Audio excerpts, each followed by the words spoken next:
Salut tout le monde et bienvenue sur ma chaîne. Moi c'est Alvin et aujourd'hui je viens parler de 10 faits ou de 10 choses à savoir si tu désires immigrer en Allemagne. Si tu es nouveau par ici et que ce genre de thématique t'intéresse, n'hésite surtout pas de t'abonner, d'activer la cloche de notification si ce n'est pas encore fait. Si vous avez également des thématiques que vous aimeriez que j'aborde sur cette chaîne, faites-le moi savoir en commentaire, je me ferai un plaisir de les lire.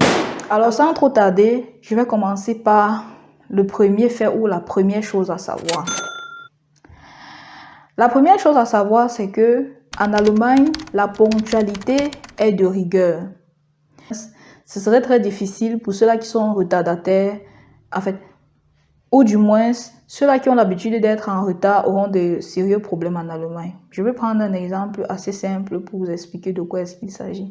En Allemagne, si vous devez prendre le bus à 10 heures, ou du moins si le bus doit passer à 10 heures, arrangez-vous à être à l'arrêt de bus avant 10 heures tapante, c'est-à-dire même 5 minutes ou 3 minutes à l'avance. Parce que si vous arrivez 2 minutes plus tard, je vous assure que le bus sera déjà parti. Un autre exemple est le suivant. En Allemagne, les supermarchés, la majorité des supermarchés ferment à 21 heures ou à 22 heures. Je prends le cas où le supermarché ferme à 21 heures. Si tu arrives à 21 heures et 2 minutes, sois-en sûr que tu ne pourras rien acheter parce qu'on ne te laissera même pas déjà entrer. Même si c'est encore ouvert, on ne te laissera pas entrer parce qu'ils seront déjà en train de boucler la journée et de vouloir fermer le magasin, quoi. Oui. La deuxième chose à savoir, c'est que l'Allemagne est un pays très stressant. Et je pense que c'est juste dû au fait qu'à toute action négative suit automatiquement une conséquence. Donc les lois sont faites de telle sorte que si vous ne faites pas telle chose, telle conséquence suit, ou si vous faites telle chose mal, telle conséquence va suivre. Je ne dis pas non plus que c'est un pays stressant au point où c'est impossible de gérer cela. C'est tout à fait possible. Si vous vous arrangez avec les choses, à faire des choses à temps, à faire des choses telles que la loi le demande, à respecter tout ce qui est dit, honnêtement, vous n'avez pas de souci à vous faire, quoi. Le stress sera gérable et je pense aussi que le stress, normalement, fait partie de la vie.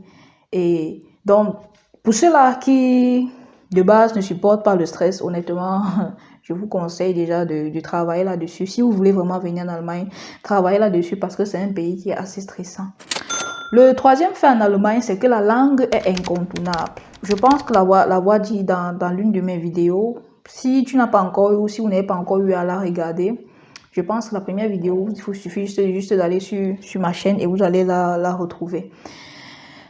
La langue est incontournable. Peu importe où est-ce que vous allez vous rendre, que ce soit dans le métro, que ce soit, bref, dans la vie courante, dans le monde, dans la vie courante en général, vous aurez affaire à la langue. Donc, elle est tout simplement incontournable. Ne cherchez pas à la contourner. Si vous voulez venir en Allemagne, arrangez-vous à avoir un minimum de langue avant de venir. La quatrième chose à savoir, c'est qu'il y a trop de bureaucratie en Allemagne. Ça veut dire quoi? Ça veut dire que vous recevez les lettres pour tout. Sur tout et pour tout. De toute ma vie, je pense que c'était vraiment ma première fois de recevoir autant. La première fois que j'ai eu à recevoir autant de lettres, c'était ici en Allemagne. On reçoit la lettre pour tout. Vraiment pour tout. Si vraiment ça vous cite les cas, vraiment on va dormir ici, là. Donc, notez seulement cela. Ne soyez pas surpris de recevoir tellement de lettres sur toutes choses. C'est tout à fait normal. C'est un pays qui ne blague pas avec la bureaucratie, quoi. La cinquième chose à savoir, c'est que comme dans tout pays, il y a le racisme en Allemagne. Donc, ne soyez pas surpris de voir peut-être des gens qui peuvent vous parler du genre, vous êtes noir, vous avez envoyé notre pays. Ils n'ont pas le droit de le faire. Mais le racisme existe en Allemagne. Ça ne doit pas être choquant. Ça ne doit pas être choquant parce que le racisme, je pense, à ce que je sache, le racisme existe partout. Ça ne doit pas être un frein pour vous. Ne vous attardez surtout pas sur ceux-là qui vont être racistes, mais restez seulement focalisé sur ce que vous êtes venu chercher dans le pays ici. C'est un conseil que je peux donner.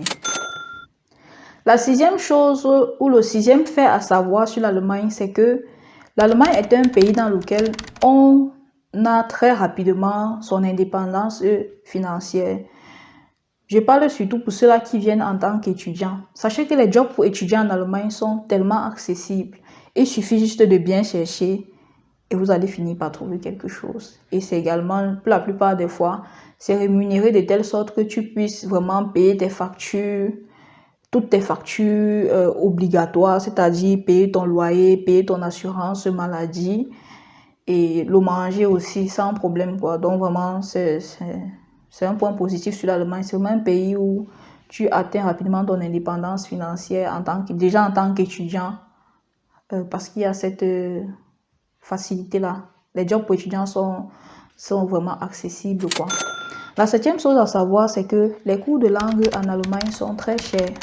Donc, si je décide d'immigrer en Allemagne, par exemple pour les études ou même pour une formation, si peut-être tu es venu faire une formation en tant qu'aide-soignante et qu'on demande aide-soignante ou aide-soignant et qu'on demande par exemple le niveau B2, si tu as la possibilité de faire les cours de langue au Cameroun jusqu'à obtenir ce niveau B2 là, ce serait vraiment l'idéal. Parce qu'en Allemagne, les cours de langue coûtent vraiment cher.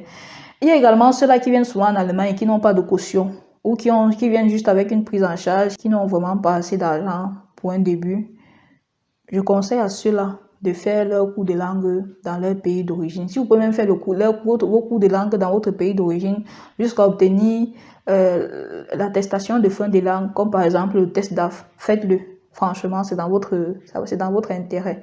Parce que au moins, si je prends le cas du Cameroun, par exemple, les cours de langue au Cameroun, les frais de langue au Cameroun, comparés aux frais ici en Allemagne, sont nettement bien moins chers. C'est à noter. La huitième chose à savoir en Allemagne, c'est que dans la plupart des universités, les matières ne sont pas modulables. Je prends un exemple simple. Si par exemple tu te retrouves dans une Volkshochschule ou haute école en français et que tu dois, pour obtenir ton diplôme de licence, tu dois valider peut-être, je sais pas, 100 matières. Sache que tu dois individuellement réussir ces matières-là. Il n'y a pas que la moyenne d'une matière va venir compenser la sous-moyenne. Bref, si tu as eu la sous-moyenne dans une matière et que tu as eu une très bonne moyenne dans une autre matière, ça ne se compense pas. Tu devras reprendre cette matière-là jusqu'à la valider. Et dans la majorité des universités, on a aussi un nombre limité d'essais par matière. Et je pense qu'en général, on a le droit de recomposer une matière au trop 2 fois. Dans certaines universités ou hautes écoles, c'est plus. Mais comme j'ai dit, les matières sont non modulables. Il existe peut-être des universités dans lesquelles les matières sont modulables, mais je pense qu'elles sont vraiment très, très, très, très peu. Donc, c'est à noter. La 9e chose à savoir, surtout pour ceux-là qui viennent en Allemagne pour étudier, c'est que l'école en Allemagne ne coûte pas vraiment cher, quoi. Comparé aux frais de scolarité qu'il faut payer par semestre ou par an dans certains pays de l'Union européenne, en Allemagne, vraiment, pour l'instant, la majorité des villes en Allemagne ne demandent pas grand-chose comme frais de scolarité.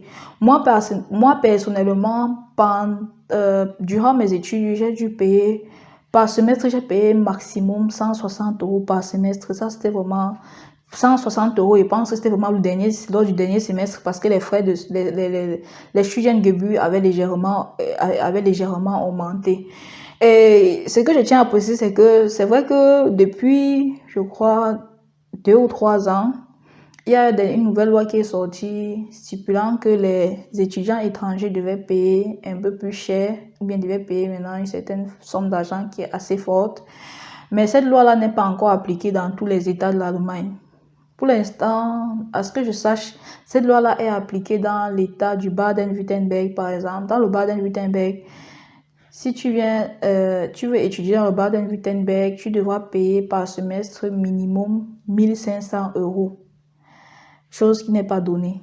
Mais par contre, dans la majorité des États, vu que l'Allemagne en a jusqu'à 16 États, la majorité des États n'ont pas encore instauré cette loi-là. Donc franchement, raison pour laquelle j'ai dit que l'école en Allemagne vraiment ne coûte pas cher, quoi.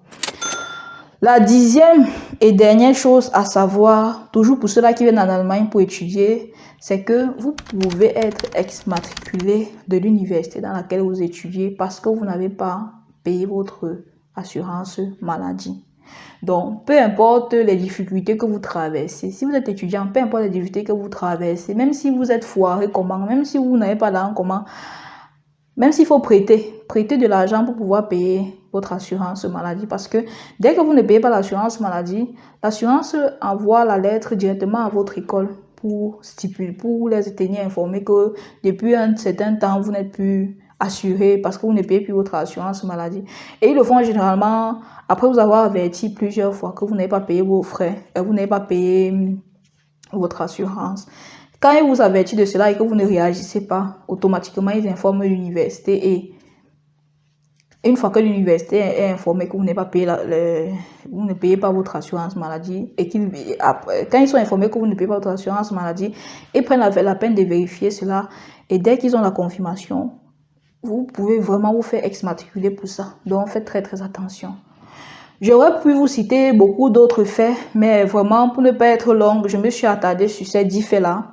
J'espère que ça va vous aider. Si cette vidéo vous a intéressé, n'hésitez surtout pas de la partager, de la liker et de vous abonner si ce n'est pas encore fait. Je constate qu'il y a plusieurs personnes qui regardent mes vidéos mais qui ne s'abonnent pas. Je ne sais pas pourquoi. Faites-moi également savoir en commentaire. Pour ceux-là qui ne s'abonnent pas, dites-moi pourquoi vous ne vous abonnez pas. Ça peut m'aider. Bon, sur ce, je vous souhaite de vous porter bien et on se voit à la prochaine vidéo. Bye bye.